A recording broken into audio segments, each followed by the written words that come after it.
Monk Yunrou here. Welcome to the Forbidden Rice podcast. So, thousands of years ago, the early ideas that underpin Taoism came about from shamans spending time looking at the natural world. When these ideas were codified and structured into that beautiful book, the Tao Te Ching, somewhere in the area of 400 to 500 before the Common Era, Taoism became a coherent philosophy. There were other books in the Taoist canon at that time too. And it was just this gorgeous way of understanding how the world worked. It was useful, it was delicious, it was practical.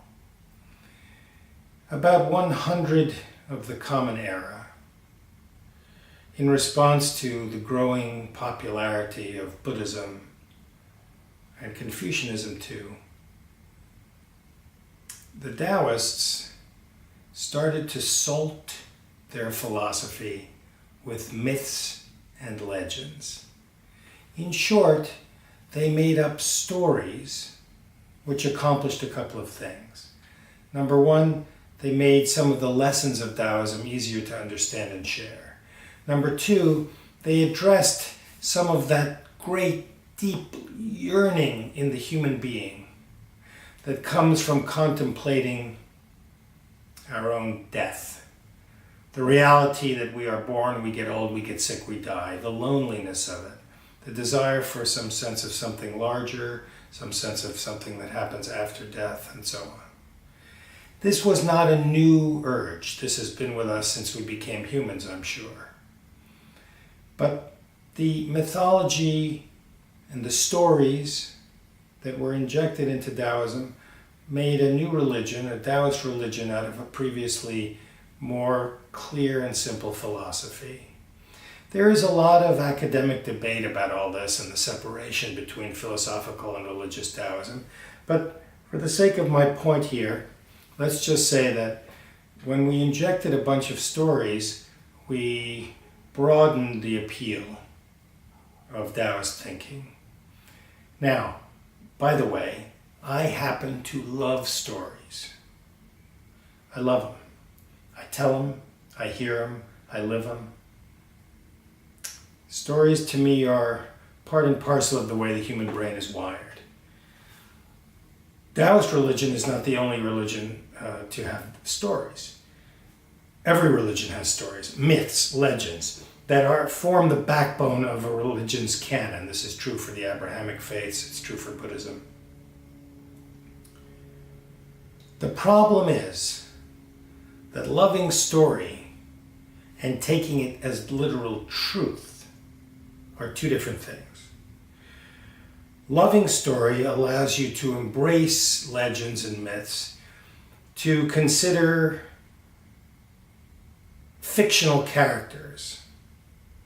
Jesus, Moses, Lao Tzu, who, by the way, I don't believe also was actually a real person, was probably a coffee klatch of guys sitting there coming up with ways to counter the rigid ideas of Confucianism, and then attributing their sayings in the typical Chinese way to an ancestor, in this case the old master, the old boy, which is what Lao Tzu means. But we love the legend of Lao Tzu. I have written a book about Lao Tzu in which he is featured as a central character. He's delicious. Would I insist to your face that he was a real person? Would I say that he was some kind of deity? And would I cleave to that idea so strongly that I would kill you if you didn't believe it too? Would I judge you on your beliefs? No, I would not.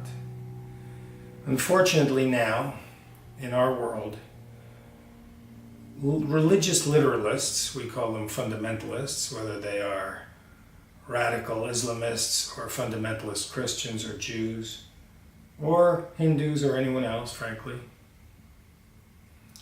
Those people have become so obsessed, so confused between fiction and reality, that they have taken a god who dates back to a pantheon of imagined figures as far back maybe as Mesopotamia and Canaan. A god which sat among hundreds of other gods and was then favored by a small group of people who began to say stuff like he's the only god, he's the chief god, he's the CEO. And they became so obsessed with it that now, thousands of years later, people are blowing up school buses full of children, going into nightclubs and shooting people dead, and blowing airplanes out of the sky because they like their stories so much. This is politically incorrect stuff because the liberal left is worried about what people should and can and cannot believe, and worried about trampling on anybody's rights to believe what they want. And of course, if you want to believe that there's somebody sitting in the clouds with a long beard looking at you and telling you what to do, that's your prerogative. What is not your prerogative is to hate people who don't believe what you do and kill them.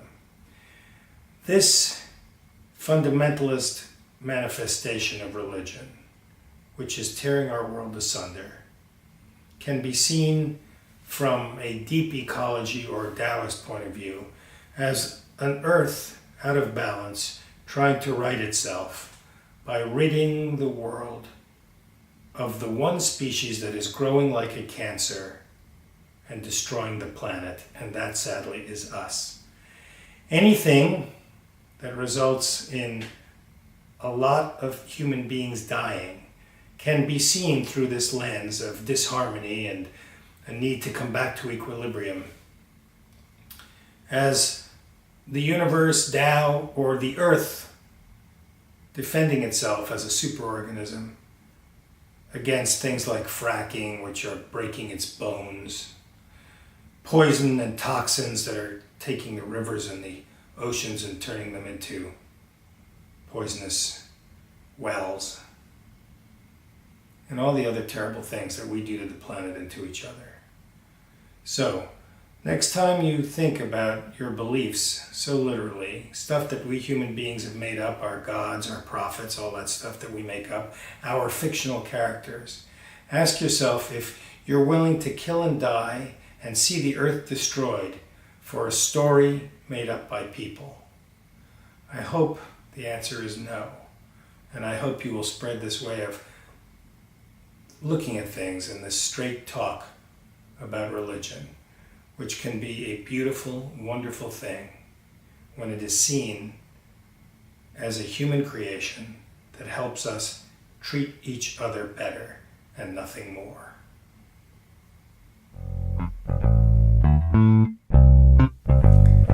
Thanks for joining me for this latest installment of the Forbidden Rice podcast. I hope you enjoyed it.